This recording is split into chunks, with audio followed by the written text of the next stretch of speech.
Azerbaijan পূর্ব ইউরোপের একটি প্রজাতন্ত্রী রাষ্ট্র।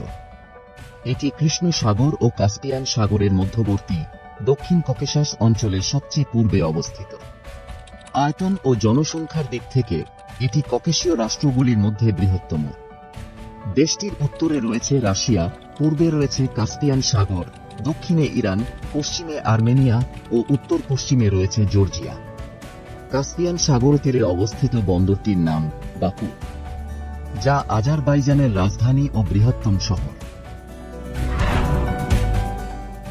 আতেশগাহ বা শিখা মন্দির, যাকে আমরা বাকুর অগ্নি মন্দির বলি, সেটি আজারবাইজানের রাজধানী বাকুর সুরাখানি শহরে অবস্থিত। প্রাথমিকভাবে ফার্সি এবং ভারতীয় শিলালিপির উপর ভিত্তি করে মন্দিরটি হিন্দু, শিখ এবং জরাথুস্ট্রীয়দের উপাসনালয় হিসাবে মনে করা হয়। পঞ্চভুজ আকৃতির উঠোনের মাঝখানে এই মন্দিরটি অবস্থিত। মন্দিরটির বাইরের দেওয়াল বরাবর কতকগুলি ছোট ছোট ঘর আছে, যেগুলোতে পূর্বে এই মন্দিরের উপাসকেরা বসবাস করত। বাকুর আতেশগাহ শহরটি 17 কিংবা 18 শতকে নির্মিত হয়েছিল। সম্ভবত পরবর্তীতে এই অঞ্চলে ভারতীয় জনসংখ্যা হ্রাসের কারণে মন্দিরটিরও গুরুত্ব হ্রাস পেতে শুরু করে। ফার্সি শব্দ আতেশগাহের আক্ষরিক অর্থ হল আগুনের ঘর। আতেশ শব্দের অর্থ আগুন এবং গাহ এর অর্থ ঘর বা স্থান, অর্থাৎ যে ঘর থেকে অনবরত আগুন নির্গত হয়েই চলেছে।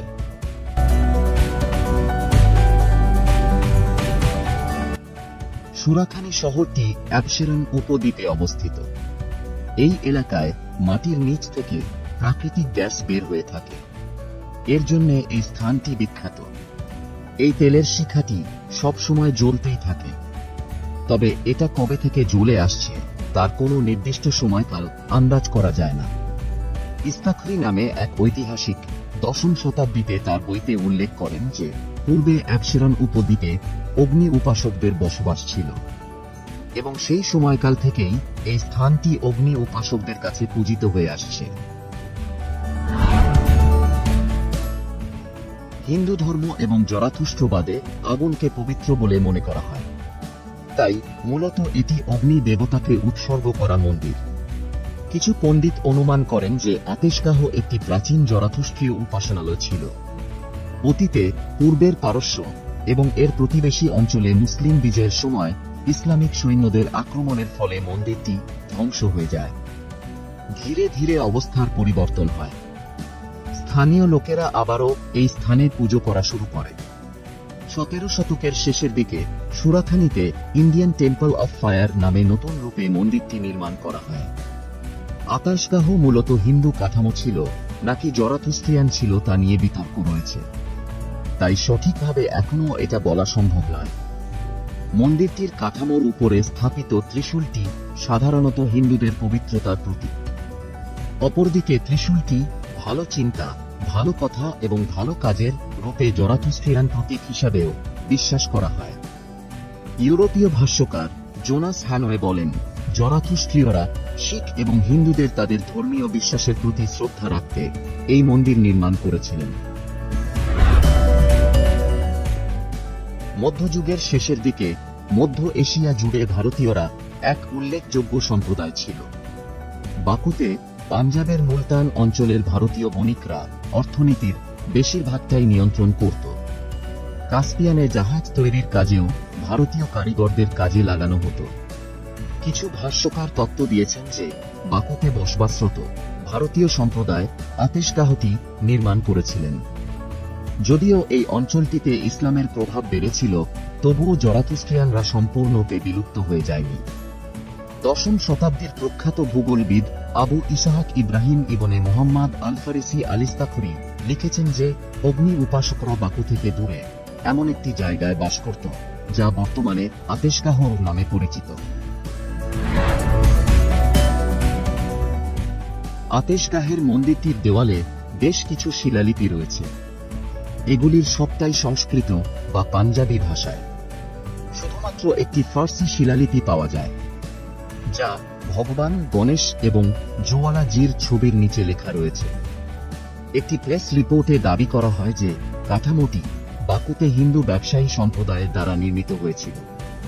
শিরবংশ নামে রাজবংশ একসময় এখানে শাসন করত। এই রাজবংশ পতনের পর এবং রুশ পার্সিয়ান যুদ্ধের ফলে রাশিয়ান সাম্রাজ্য দ্বারা এই স্থানগুলির রাশিয়াতে সংযুক্তিকরণ ঘটে। মন্দিরের সংস্কৃত লিপিগুলি এবং পাঞ্জাবি বা গুরুমুখী লিপিগুলি স্থানটিকে হিন্দু এবং শিখ উপাসনার স্থান হিসেবে চিহ্নিত করে। বলা হয় এটি জোয়ালাজির জন্য নির্মিত করা হয়েছিল। জোয়ালাজি হল আধুনিক হিন্দু অগ্নি দেবতা। জোয়ালা মানে সংস্কৃতে শিখা।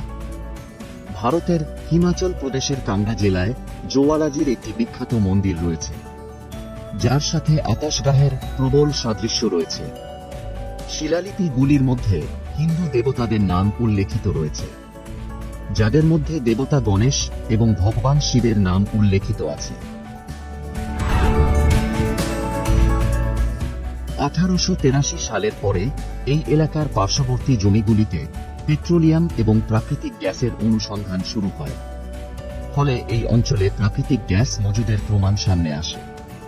প্রাকৃতিক গ্যাসের ব্যাপক শোষণের ফলে 1969 সালে মন্দিরে আগুনের শিখাটি নিভে যায়। তখন মন্দিরটিকে সাময়িক সময়ের জন্য বন্ধ করে দেওয়া হয়।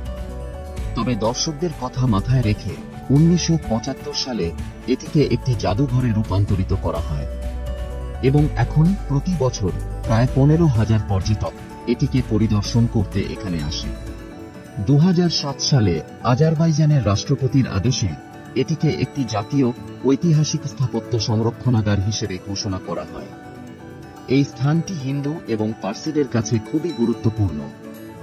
2018 সালের এপ্রিল মাসে ভারতের প্রাক্তন বিদেশ মন্ত্রী সুষমা স্বরাজ এই জায়গাটি পরিদর্শন করেন এবং শ্রদ্ধা জানান। আজারবাইজানের এই মন্দিরটি আমাদের কাছে ঠিক যেমনি বিস্ময়ের তেমনি আস্থারও প্রতীক। দর্শক বন্ধুরা, ভিডিওটি দেখবার জন্য আপনাকে অসংখ্য ধন্যবাদ।